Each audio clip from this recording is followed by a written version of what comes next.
Hi, I'm Kari from Sky Properties, and today I'm going to introduce you to Jennifer, who is our legal counsel here at Sky Properties. This year we decided to bring in-house legal counsel so that we could reduce expenses to my clients because fees are getting higher and higher and tenants are getting more and more difficult. And so one of the things that come up the most when I speak in front of people are legal questions. And since I am not an attorney, I can't really answer legal questions, although sometimes I can give my opinion on them. She can actually give you legal advice. So today we thought we would start with helpful advice for you.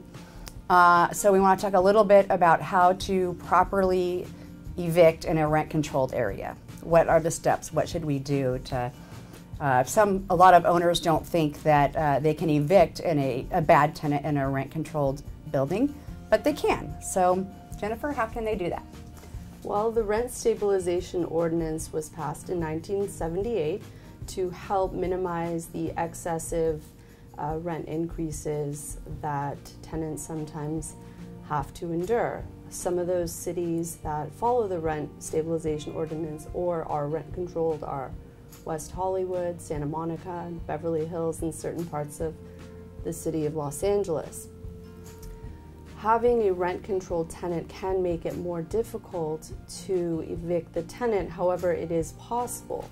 There are a limited number of reasons under which the owner can legally evict the tenant. There are 12, and those will be provided to you in a link on our site, so you can read those and understand them. The problems which arise when you have a rent-controlled tenant usually arrive from the fact that the rent-controlled evictions are heavily scrutinized and require that the management and/or owner understand how to do that and effectuate that legally, because those situations are fact-intensive. Right. I think one of the things that I tell my on-site managers when they feel like they have a tenant that is not following the rules and paying late or what have you, is one of the best things they can do is they can document. They can, keep every written request they've made. They can write down if they've given them even so much as a dirty look. Like, all those little things can add up to pretty good documentation over time. Absolutely. Documentation is absolutely critical, not only in rent-controlled situations, but in any tenancy. True. That being said, documentation meaning emails, photographs, written correspondence, and notices and/or warnings that you provide to the tenant. This is important not just to document for your own records, but also for demonstration that the landlord did in fact try to effectively communicate with its tenants to resolve the issue before litigation arose, and also to preserve and prepare for trial and prepare and preserve evidence for trial and/or settlement negotiations. Right. I think a lot of owners jump to the conclusion that the best thing they can do is right away serve a 3-day notice to perform or quit, and that's usually not the best thing. That's usually what you want to do as a last resort. So you want to have all your documentation, all your ducks in a row before you serve that particular form. And so I think that's good information to get out there today. Yeah, and as a practicing attorney, my opinion is once you've gotten to court, most people have already lost, and that be the winners and the losers. So you want to do as much as you can to deter litigation, and in that sense, preserve everything in communication up to that point in the event that it is necessary. As a housing provider, what obligation do I have to have operable smoke alarms or repair peeling paint? Can I just give the unit to someone as is? You cannot. California law is very strict when it comes to habitability. We have what's called the Implied warranty of habitability, which states that each landlord and/or owner has to provide a certain habitable condition for its tenants, and that requirement is actually in effect whether or not it's in the lease. Yeah, I was just going to ask, what if the lease says the tenant agrees to do all the repairs? It most likely, depending on what that lease actually says, cannot be placed directly and only in the tenant's hands. For example, plumbing.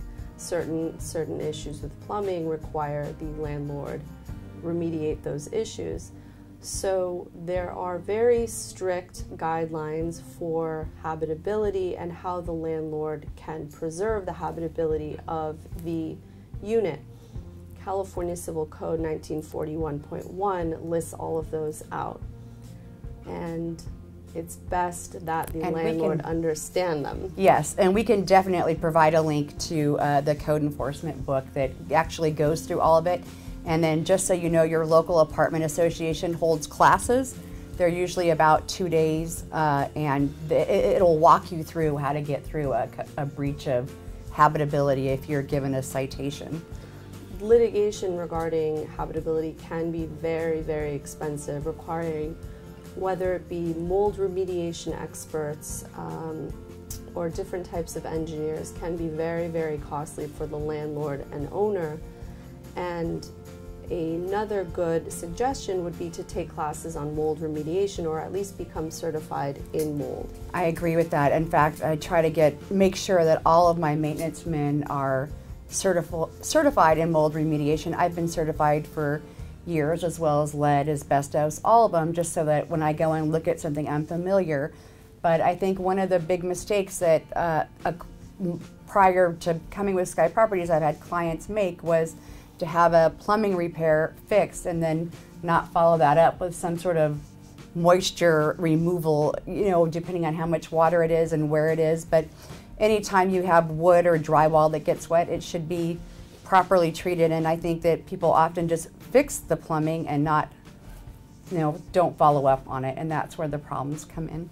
Yeah, and it's very important to also have a good system and staff in place to train the tenants as well, so that they know how to address these issues and how to spot them when they do arise. I just had a tenant, this happened this weekend, where they sent out an email at 11 o'clock on a Friday night that said, I've heard water running for 3 days. And I don't think tenants realize that you can't just listen to water running inside your wall for 3 days, that you're liable for that. 3 days of running water, and you put that in on 11 o'clock on a Friday night, you know, often it's not even seen. Luckily, it was seen earlier than the next morning. But it was a lot of water, and a lot of damage was incurred from what ensued after listening to water run for 3 days. So that's probably a whole nother talk session here on just what to do when something like that happens. But I always recommend, I used to just recommend that my tenants get renter's insurance, and now I make it mandatory. Of course, in a rent-controlled building, you can't make it mandatory going back, but sometimes you can trade them, like in lieu of a rent increase, perhaps you ask them to get renter's insurance. Or some tenants, if you just tell them that, hey, it's about $10 to $20 to add to your car insurance, it's so inexpensive, it's so worth getting just for the liability reasons. And that's a good point, in that response time to these sometimes catastrophic issues, or what could be catastrophic issues, is very important. Response time, and actually having access to resources and people that can respond quickly. Thank you for watching us today. Please go to getsky.net.